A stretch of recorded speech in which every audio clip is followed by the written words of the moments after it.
నా ప్రియమైన బిడ్డా, నా మాటలు జాగ్రత్తగా ఆలకించుము. నేను చాలాసార్లు చెప్పాను, అయినా నీవు నన్ను నమ్మడం లేదు, నా మాటలు అర్థం చేసుకోవడం లేదు. ఎందుకని? నీకు అర్థం కావడం లేదా ఏమిటి? నీవు విశ్రాంతి దినము ఆదివారము వచ్చిందంటే ఆదివారం ఆరాధన అని నీవు గుర్తు చేసుకోవడం లేదు. నీవు ఏమి చేస్తున్నావు? నీకేమైనా అర్థమవుతుందా? నేను ఎందుకు చెబుతున్నానంటే ఆదివారం వచ్చిందంటే నీవు ప్రయాణాలు చేస్తూ ఉంటావు, ఫంక్షన్లకి పెళ్లిళ్లకు పేరంటాలకు వెళుతూ ఉంటావు. ఆదివారం వచ్చిందంటే ఉదయాన్నే బట్టలు ఉతకడానికి నానబెడతావు. ఒక స్త్రీగా, ఒక లిగా, ఇల్లాలుగా, అమ్మగా, భార్యగా, చెల్లిగా, అక్కగా, అమ్మమ్మగా, నానమ్మగా, తాతయ్యగా, అన్నగా, సహోదరునిగా, సహోదరుడుగా, ఒక స్నేహితుడుగా నీవు చేయవలసిన పనేనా? అలాగునే స్నేహితులతో కలిసి సినిమాలకి, షికారులకు వెళుతూ ఉంటావు. ఆదివారం మందిరానికి రాకుండా ఇంట్లో కూర్చుని ముచ్చట్లు చెప్పుకుంటూ ఉంటారు. సెలవు పెట్టుకోకుండా ఉద్యోగానికి కొడతావు, వ్యాపారానికి వెడతావు, వ్యవసాయ పనులకు వెడతావు, కూలి పనికి,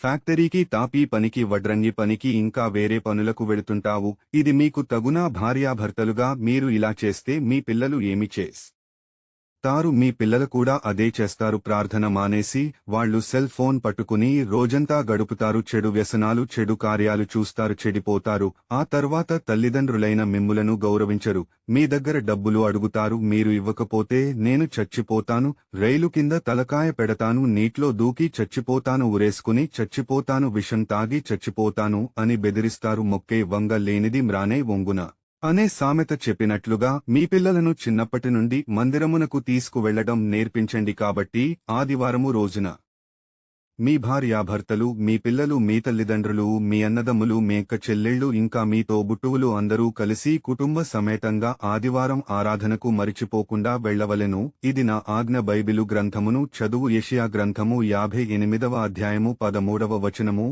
నా విశ్రాంతి దినమున వ్యాపారము చేయకుండా నాకు ప్రతిష్ఠితమైన దినమని నీవు ఊరకుండిన ఎడల, విశ్రాంతి దినము మనోహరమైనదనియు యెహోవాకు ప్రతిష్ఠ దినమనియు ఘనమైన ధనియు అనుకుని దాని గణముగా ఆచరించిన ఎడల, నీకు ఇష్టమైన పనులు చేయకయు వ్యాపారము చేయకయు లోకవార్తలు చెప్పుకొనకే ఉండిన ఎడల, నీవు యెహోవాయందు ఆనందించెదవు. దేశము యొక్క ఉన్నత స్థలము మీద నేను నిన్ను ఎక్కించెదను, నీ తండ్రి అయిన యాకోబు స్వచ్ఛమును నీవు అనుభవములో ఉంచెదను. యెహోవా సెలవిచ్చిన వాక్కు ఇదే. విన్నావు కదా? నీవు విశ్రాంతి దినమును మనోహరమైనదని, అది పరిశుద్ధమైనదని నీవు గ్రహించి ఆచరించిన ఎడల నీకంటే గొప్పవాడు ఈ లోకములో ఎవరు ఉండరు. నేను నిన్ను పైవానిగా ఉంచుతాను గాని క్రింది వానిగా ఉంచెను, నిన్ను తలగా పెడతాను గాని తొక్కగా పెట్టను. ఆకాశ ద్వారములు విప్పి పట్టజాలంతా విస్తారమైన ఆశీర్వాదములు నీపై కుమ్మరిస్తాను. ఆమెన్.